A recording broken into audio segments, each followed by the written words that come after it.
तो मैं चैनल आज हम पढ़ने वाले हैं क्लास 12th एनसीईआरटी केमिस्ट्री में। टॉपिक है कंडक्टेंस ऑफ इलेक्ट्रोलाइट सॉल्यूशन। इसमें जानेंगे हम इलेक्ट्रोलाइट सॉल्यूशन का कंडक्टेंस कैसे रहता है उसके बारे में। So it can be measured with the help of a Wheatstone bridge. The electrical resistance of any object is directly proportional to the length and inversely proportional to the area of the cross section, मतलब A. इसमें जानेंगे हम conductance of electrolyte solution, क्योंकि इसको major हम wheat stone bridge के द्वारा कर सकते हैं। इलेक्ट्रिकल रेजिस्टेंस जो कि होता है डायरेक्टली प्रोपोर्शनल होता है लेंथ का, और ये इनवर्सली प्रोपोर्शनल होता है एरिया का क्रॉस सेक्शन।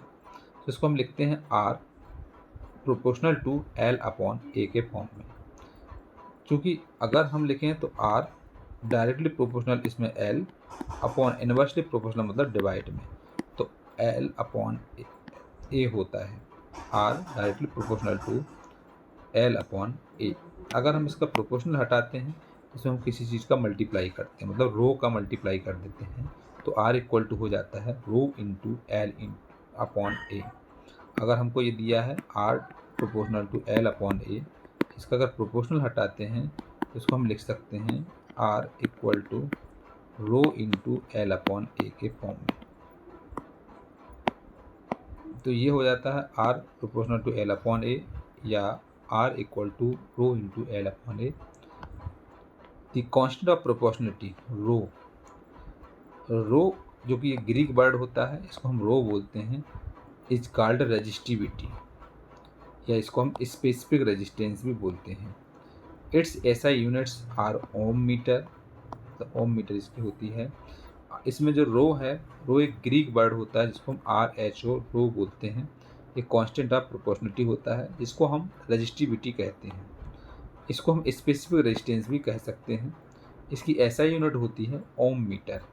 रेजिस्टिविटी की जो एसआई यूनिट होती है वो ओम मीटर के बराबर। इसके आगे है the inverse of the resistance R is called conductance, इसको हम जी से डिनोट करते हैं।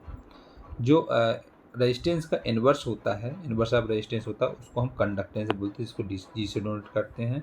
And we have the relation G equal to, हम इसमें लिख सकते हैं 1 अपॉन आर के फॉर्म में।